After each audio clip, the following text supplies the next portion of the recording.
recorded. Yeah, so.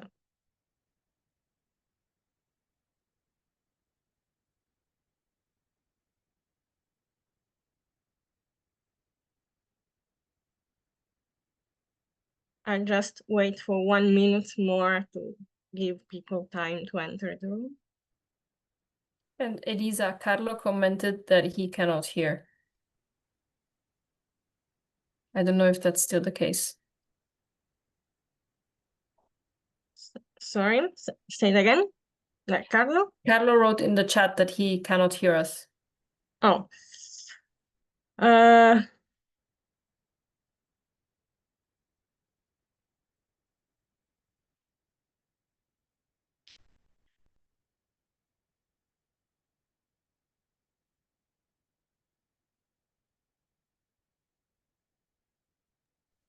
I don't think there's a Carlo anymore. Yeah. Oh, yeah. Okay. Maybe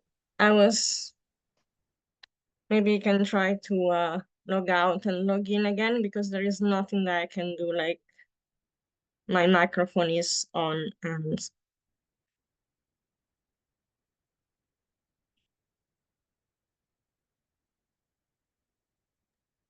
He says he fixed it, so he can hear us now.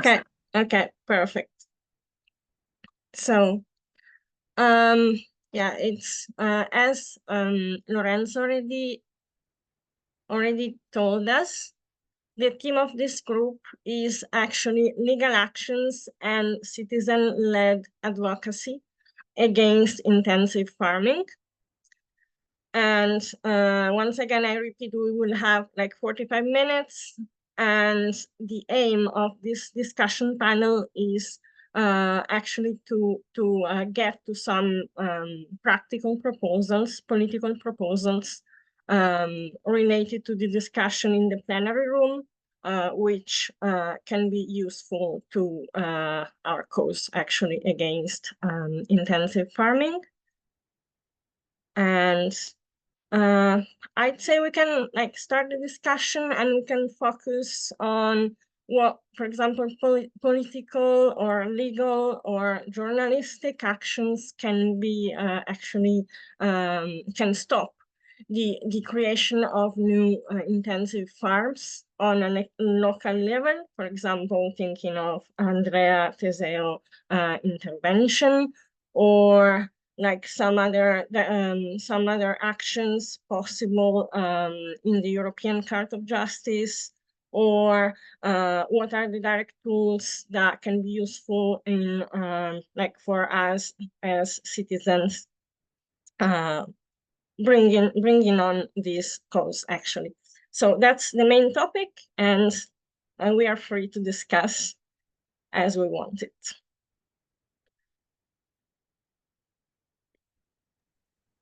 And yeah, from a technical point of view, if somebody, we can do it like that. Like if somebody needs or to share his opinion, you can just raise your hand going to the bottom of your screen among the reactions.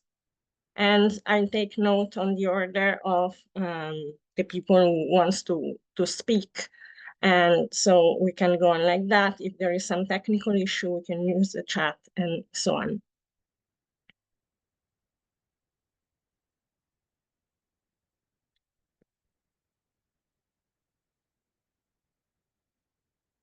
So is there anyone that, I don't know, already have some practical idea or some consideration regarding what has been said in the plenary? Yeah, may I share? Sure. Hi, I'm Melissa from the northern Italy. I'm a vegan coach and also a journalist and educator. And in my opinion, as an educator and a journalist, the main point is to let grow more and more a deeper consciousness into the awareness of all the citizens and people about not only the theme on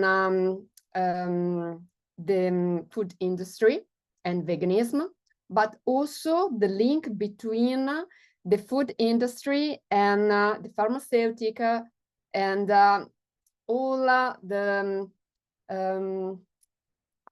may I ask for help in English? I tell you in Italian. I misfatti del sistema, come posso dirlo? Mistake of the system. Yes. The link, so to let grow the consciousness on the link between all the mistakes of the system want to block our consciousness and separate each other from each other. So in my opinion, is fundamental to share with journalism and also in school as teachers, but also as a leader of small or bigger communities, this consciousness, and also creating events online, but also in presence, also with even with small communities, to share with people our knowledges and to be an example of valori, giusto? Values in the world of justice, compassion for all living beings, also the animal, and rettitudine, come si dice rettitudine? Straightness.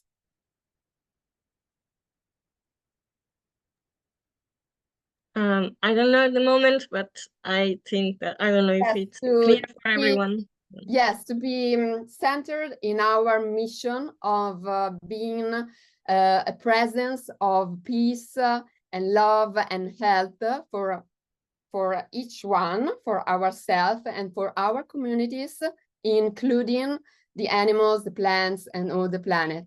So as farmers cultivating in our small communities the seeds of consciousness.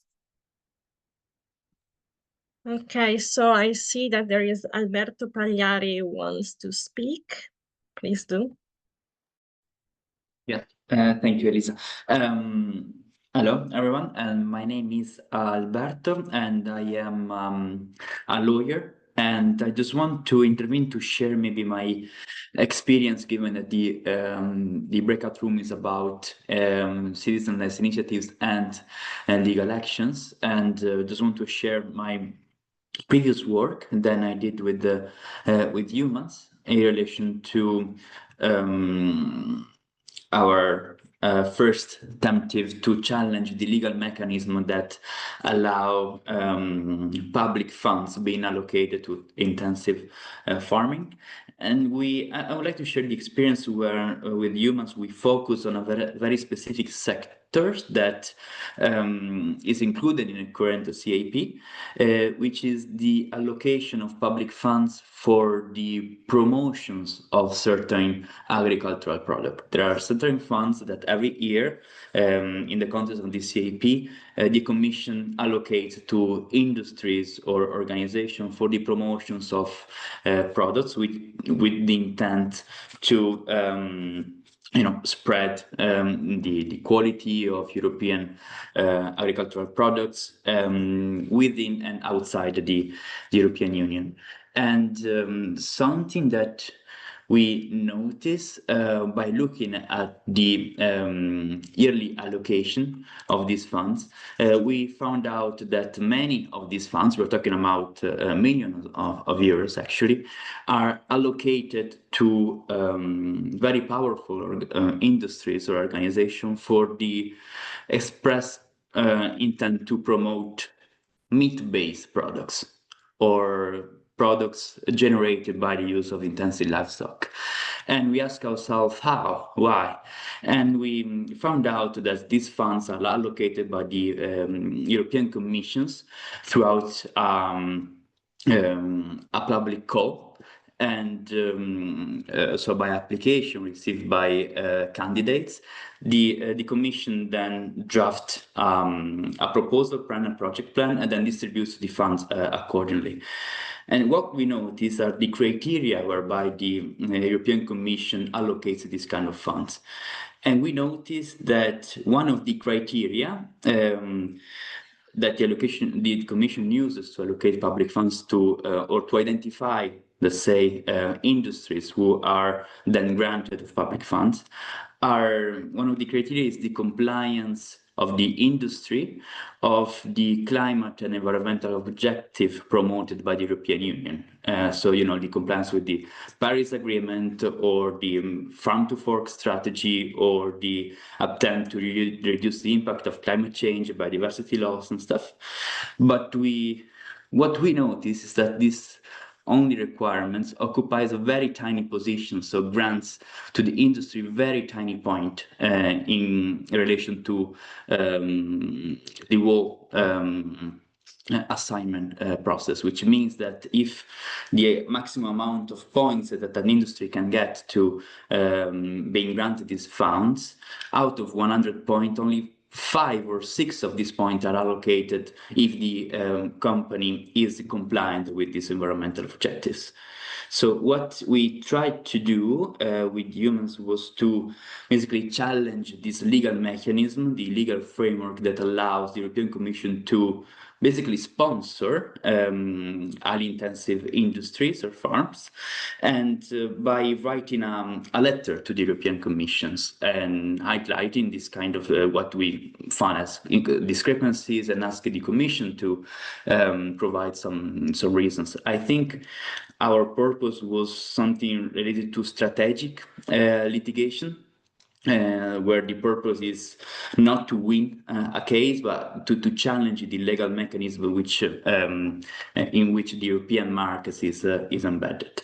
And we received the response from the commissions, just asking that, saying that these criteria are assigned also in relation to being attentive to climate objectives, to which we reply, say, okay, but this climate objectives only counts for 5 points after 100. And we also managed to establish a dialogue with the European mediator.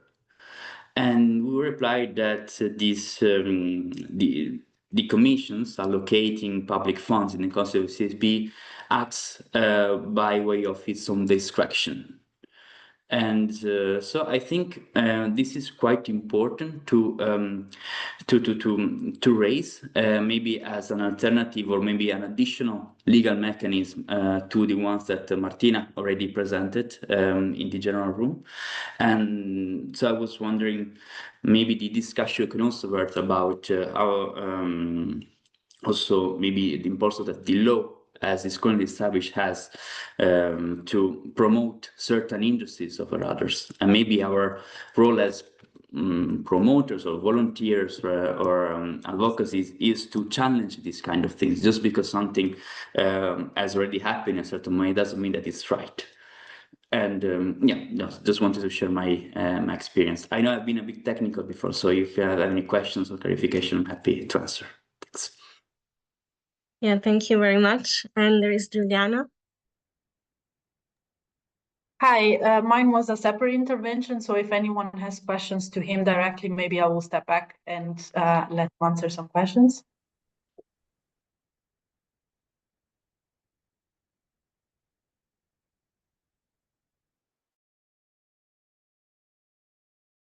Okay, maybe I can go ahead. Okay, hi everyone. My name is Juliana. I'm a PhD working on the transition to plant-based diets in European countries. I am just working on an article based on the common agricultural policy and the failed reforms that have been happening so far. Sorry, my dog.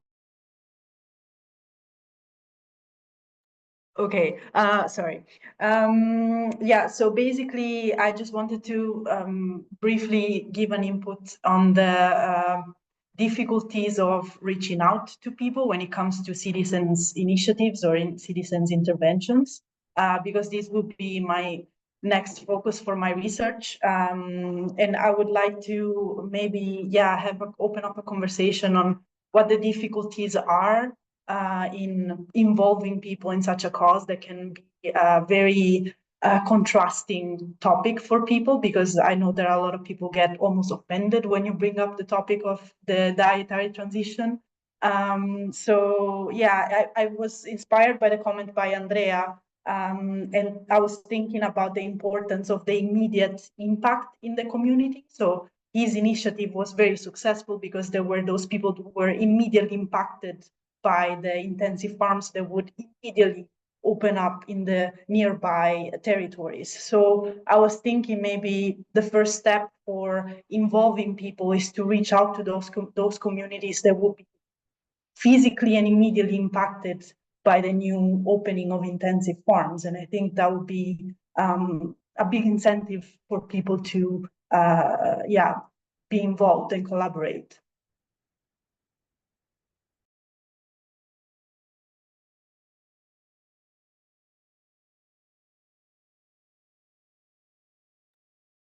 Yes, please, Sebastian.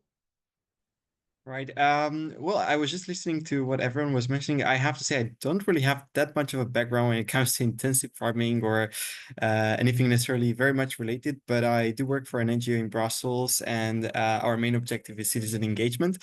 So I think I was very lucky to end up in this breakout session in a certain way.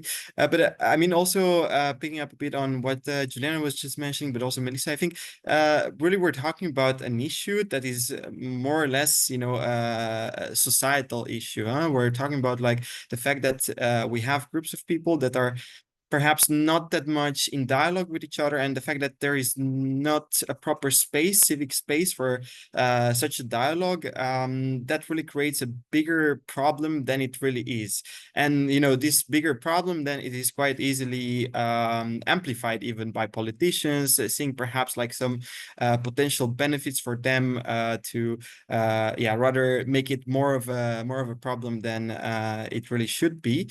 And perhaps in that light, I was also thinking now of, let's say, rather recent development, and that was something done by the European Parliament. They organized a youth assembly on a quite specific topic. It was related to pollinators, but from what I didn't really take part in that one, unfortunately, as an observer, not participant anyways, but from what I heard from some discussions, it was in fact also inspired from a previous ECI, a successful ECI. It was, I think, Save the Bees and Farmers.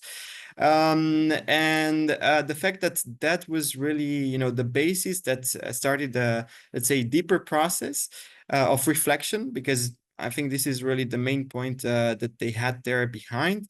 Perhaps could be also something inspiring to take also other ECIs into account as like a starting point for at least a youth assembly, if not even a citizen panel organized by the European Commission, and also connected to the topic of intensive farming. And I mean, yeah, the point is not only about organizing such activities for the sake of it and for the sake of bringing people to Brussels and having them meeting each other and having a great time here, which is also part of the process. And I think it's necessary because this is how we're creating human connections and interactions. And, you know, because that's one of the problems, in my opinion, when we have this sort of rather maybe not necessarily controversial, but certainly these sort of topics that create a lot of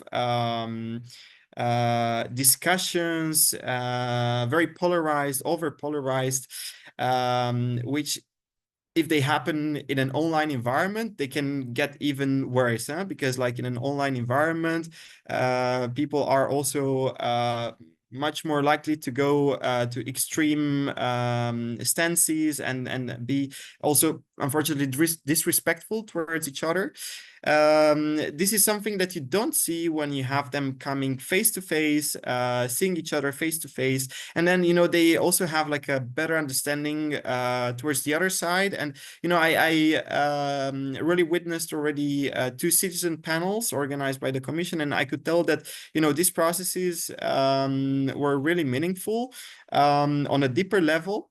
And also basically because this is pushing the topic further on the agenda. So on the public agenda of the European Commission, they really get, in a certain way, forced afterwards to take more action on these topics once they select the topic for a citizen panel or youth assembly, because it creates a certain level of responsibility and accountability as well. So once you start this process, there is no going back unless well, you're aware of the consequences, which is in fact even more citizen distrust in politics, and we're already having a big problem in Brussels with that. So usually I would say that if perhaps civil society has enough, let's say, power by coming together and pushing this topic on the agenda in order to, in fact, get either the Commission to organize a citizen panel on the topic, or the European Parliament to organize a youth assembly on the topic. I think this is already getting a lot of deeper processes started. And perhaps that could be something worth campaigning for. So that was a bit what I had on mind. Yeah, thank you for all the insights, which are like very inspiring, to be honest. And there was Martina, and I saw a baby also. Yes, sorry, it's dinner time. So no, I just wanted to comment on something that Juliana said, maybe just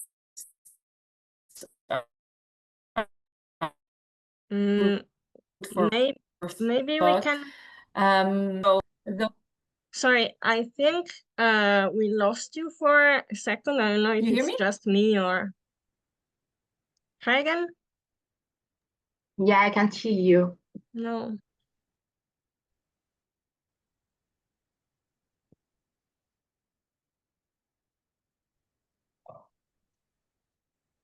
Hello, can you hear me?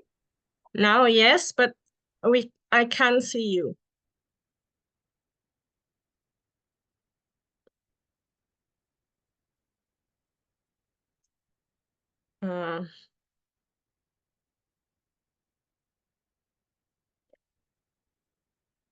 Okay, maybe we can just.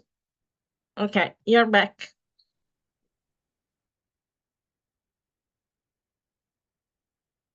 I'm back. Okay, sorry. Just we have a bit of a thunderstorm, so my internet is coming in. No. So I just wanted to comment on something Juliana said, and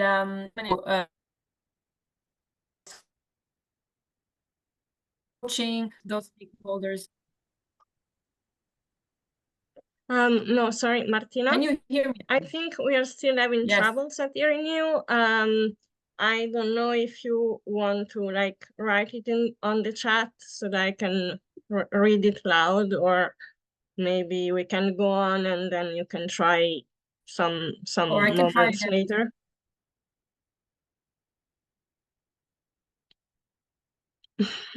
Okay, great.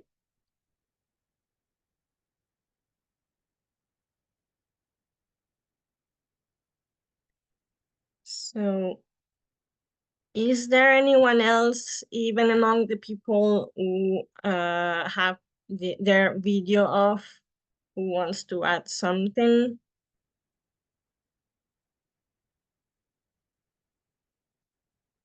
And also there is a question on the chat by Carlo, actually a practical question for Alberto. Can you please summarize briefly your proposal? Because Carlo is taking notes. So basically, yeah. Yeah, sure, Carlos. So my proposal, my provocation, let's say, belongs to the other ways other than citizen-led initiatives presented by Martina earlier that are available to citizens to contest certain decisions of the European Commission. One of the other ways that we have is through legal action. So challenging through legal channels the decisions of European Commissions, and that in my case pertain to the allocation of by the European Commission to public funds allocated to projects that promoted the consumption of meat-based products. I refer to this as strategic litigations, whereby what we want to achieve is for a judiciary organ, the Court of Justice, but can also be national courts, to assess the legitimacy of certain measures from a legal perspective. In this case, to assess whether the Commission's decisions to allocate certain funds to certain industry is compliance to European law or climate law related obligations. I hope it's clear now, but always available. Okay, good. Thank you. And there is Juliana, and I cannot see Martina anymore, so maybe later she'll be back. Yes, I would only intervene now to fill up the gap in the meantime. Yeah, so I just wanted to share a reflection on the fact that it seems like we do have measures to reach out to the institutions via the European Citizen Initiative or the petition or what Alberto just mentioned.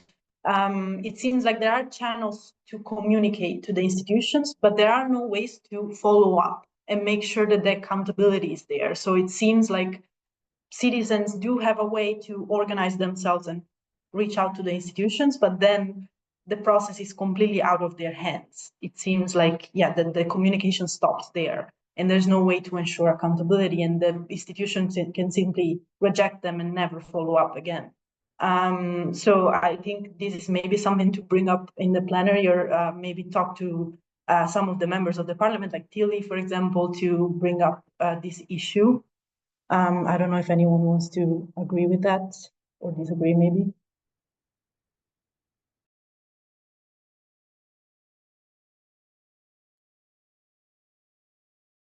Yeah, Alberto, go on. I just would like to follow up with what Juliana just said. I think my experience, key actor was the European Ombudsman, so the European mediator, which is an institution of the European Union who is in charge of collecting complaints from citizens in relations to European institutions' acts or omissions. So this made me thought about what you actually raised, the lack of accountability and transparency.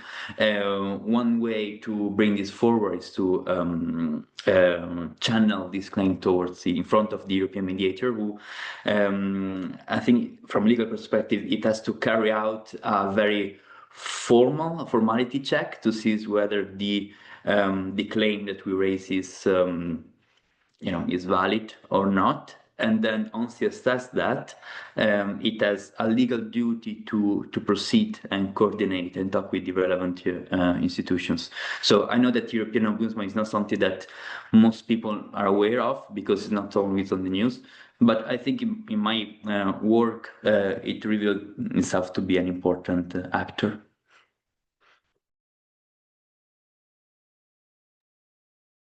Thank you. Martina, are you ready to like speak right now or? Perfect.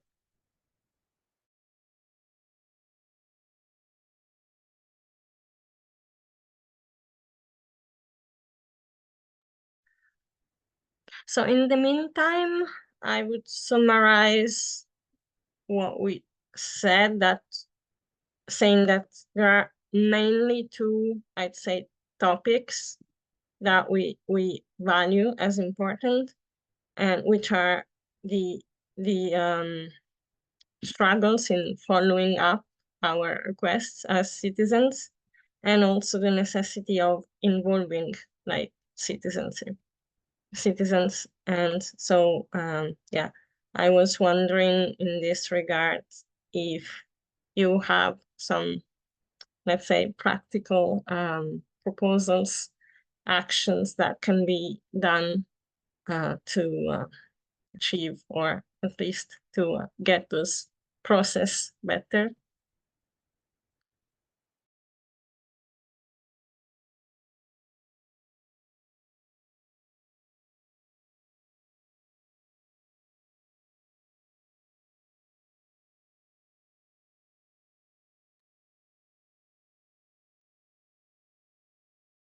Okay, so we got the question or the contribution of Martina on the chat. So her comment was, she understands the appeal of wanting to reach for the low-hanging fruits, people immediately impacted, but how do we ensure broader support from people who do not experience the immediate consequences of factory farming and are very distant, physically and in terms of awareness, from factory farming and its impact, the majority of which live in urban, not rural areas? If we do not want taxpayers' money to fund this, we need a critical mass of taxpayers to act.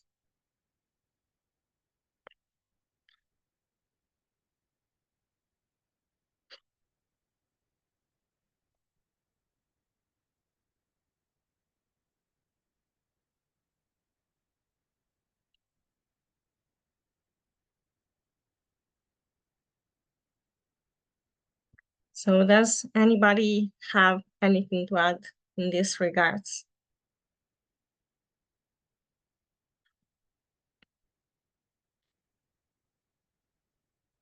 Yes, please, Melissa. I think one of the way could be to put the focus of people who is not living close to these farms on the health, on consuming plant-based and biological products, and not meat or dairies from the big farms of the meat industry, because I believe that everybody cares about their health. It could be one way.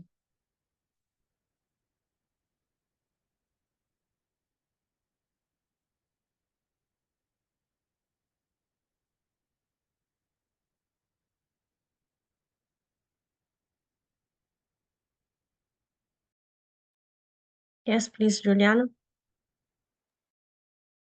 Yeah, I would like to follow up on that.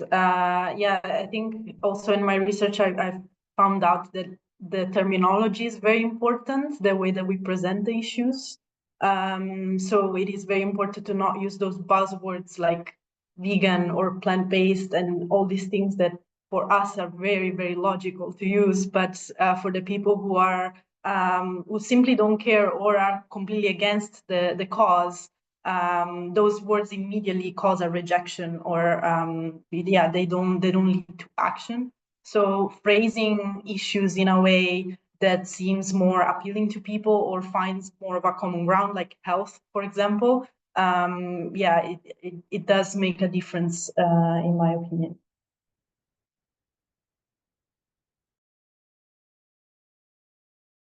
so maybe to add more of a practical side to this, organizing events that bring the communities together in a way that doesn't seem, I hate to say it, but it doesn't seem political. So, for example, organizing food tastings or events where local farmers are invited to showcase their products, their more sustainable products, or reaching out to more sustainable producers and incentivizing them to give talks in schools or invite kids to their farms to give them the experiences of the smaller farms. So these events that don't seem aimed at the goal of shifting to plant-based diets, but that ultimately play a role in that.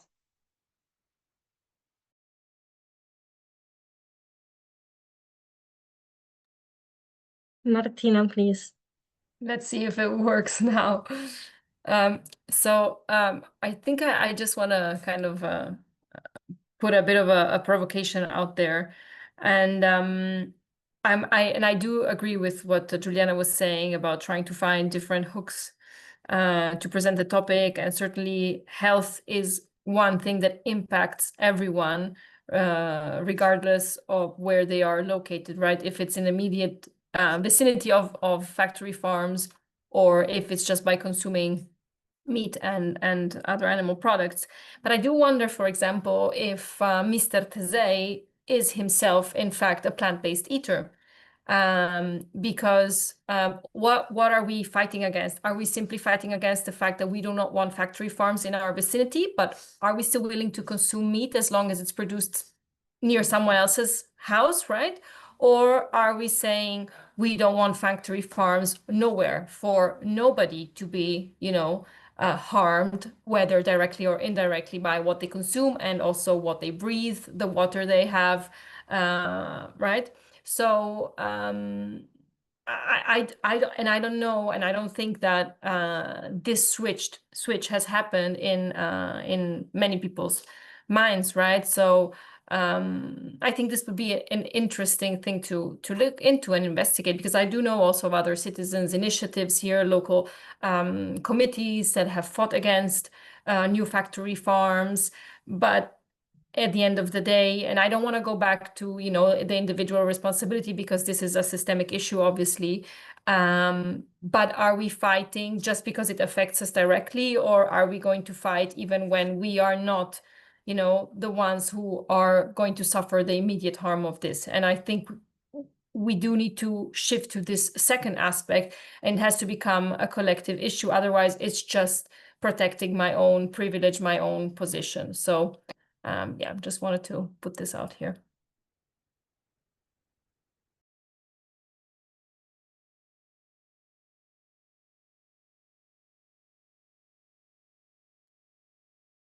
And I would like to add something in terms of the topics, the themes we are discussing, because among, let's say, our leading topics, we also had like some reflections on the legal side of the problem, let's say. And for example, like we were wondering whether it would be possible to take a case to the European Court of Justice to, for example, stop Europe funding for meat-based product advertising.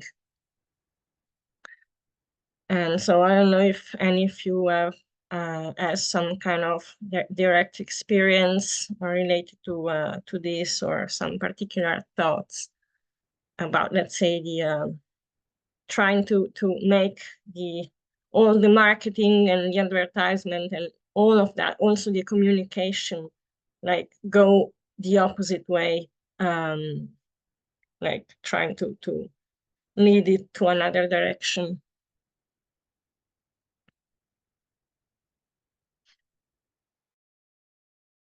Yes, Alberto, please. No, sorry, just about like being a lawyer and here in Court of Justice, immediately like some reactions, and I do believe that like judgment from the court can have like a systematic impact, right? But I think there are some, from a technical perspective, there are some procedural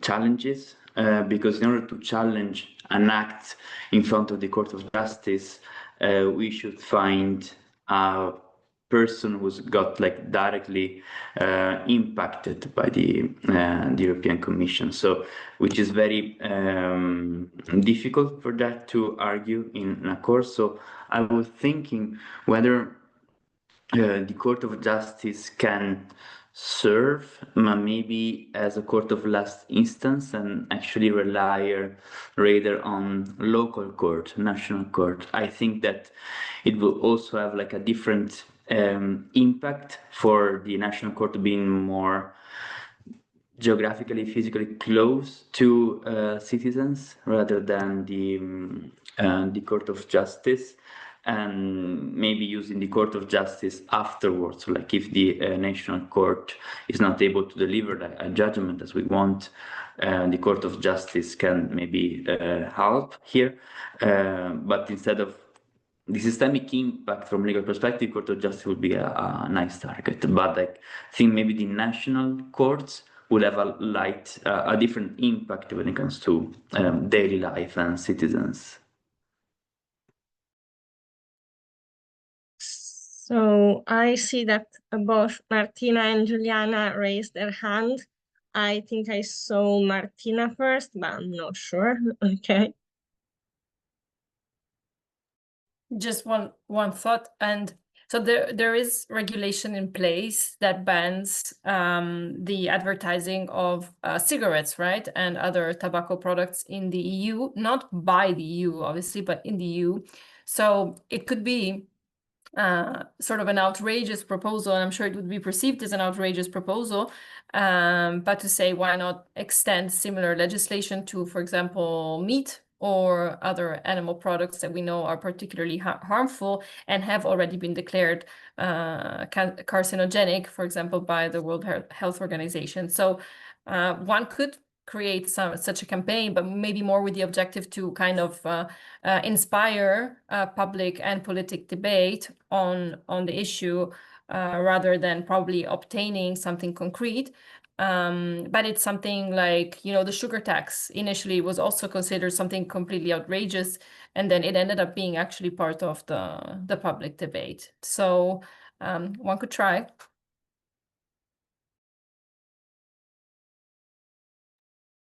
Yeah, Juliana. Yeah, so related but not really. I was thinking, because Alberto mentioned the last instance, and most of the time courts need a precedence to take a decision. I was thinking about the fact that many harmful companies like cigarettes or fossil fuels are more or less universally recognized as harmful. So it's much easier to take action in that regard, while the meat industry is still not really recognized, unfortunately, as harmful. So it is much harder to take action in that case. But for example, I think there was one instance, and Alberto, please correct me if I'm wrong, but there was one instance of a court case against Shell, the oil company, where there was this milestone case where the International Court of Justice ordered Shell to cut its emissions by 45% within a frame of time. And this served as a milestone case for the first time, International Court of Justice ordered a harmful company to cut its emissions. So maybe things like this can serve as a milestone or like a last instance to take action for the meat industry as well.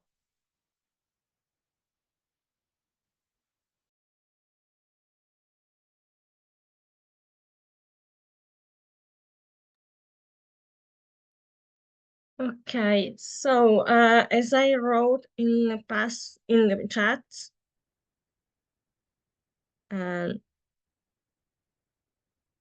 sorry, there is like a long message in the chat by Isabella, who has troubles with the microphone.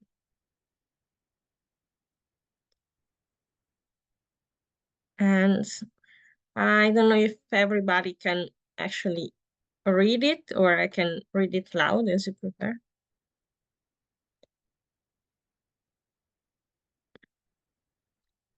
So, well, I'm gonna read it, and basically Isabella is saying that she's an activist, and what she tried to do is make people think by bringing to the streets images of what really happens inside factory farms, trying to engage them from a different point of view, a biocentric one. It's about the cultural revolution. She believes that grassroots initiatives have to start small, fragmented actions that don't directly clash with tradition, but slowly shift awareness. And she would really like to understand whether nudges, gentle pushes could exist that might help us rethink the place of humans within what we call the food pyramid, or better yet, a circle where all beings, human and non-human animals, coexist.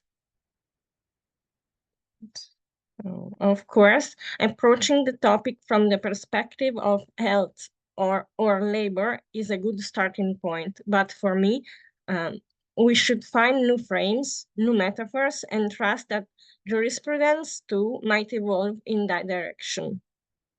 And before we going on, as I wrote, we have like 10 minutes left before going back to the plenary. And so after like those considerations, maybe we can try to get to some, like a couple or three proposals that we would like to share as a conclusion of our discussion meeting.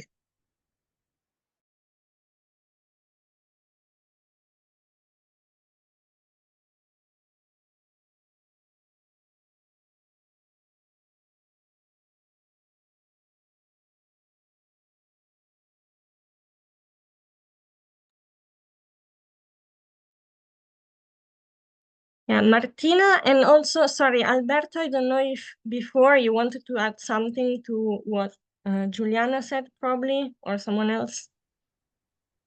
No, I mean, very briefly, I think if I could grasp correctly about what has been said, the food industry had two strong halves, instead of for it's been closely related with health that we mentioned, and climate, which is also a very hot topic. So of course, like linking the intensive livestock industry to these channels can be helpful, but on the other hand, also the criticism to people that are against green transition, let's say, they are also applicable here. So I think there are pros and cons to using climate and health as a good precedent, but maybe Isabella is also true. We also need to develop a new framework, new metaphors, which are specific to the food industry. Just like that. Just want to share my thoughts. Yeah, thank you. Martina, please. I think if I can just briefly summarize what I grasped from the various comments is there is not one solution that fits all. It has to be a mix of activities, of initiatives, both grassroots led and more structural ones, more actually structured ones, where organizations come together, where professionals come together, where NGOs lead the way, citizens lead the way, local initiatives, larger initiatives. So it seems like a mosaic of things that all play a key and crucial role. And I don't think we have discussed any like specific proposal here or any specific action to take, but I think what kind of surfaced was the need at multiple levels to take action and do something, whether small or big. We all are keen to contribute.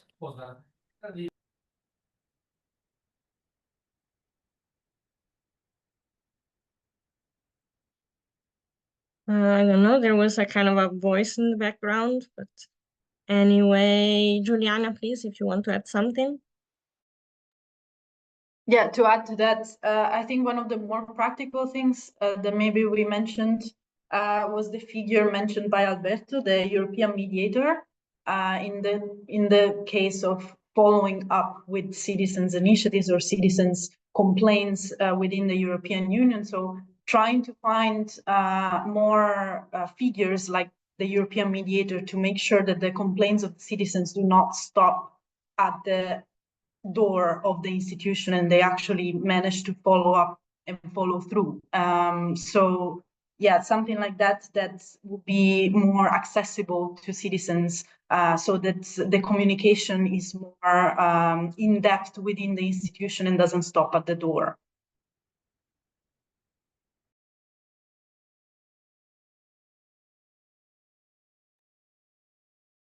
Okay. I don't know if somebody else still wants to add something. If Irene wants to add something, or Martina, I'm still seeing your hand raised, but probably it just stayed there from before. So, like, if we are ready, we can actually go back to the plenary, I think.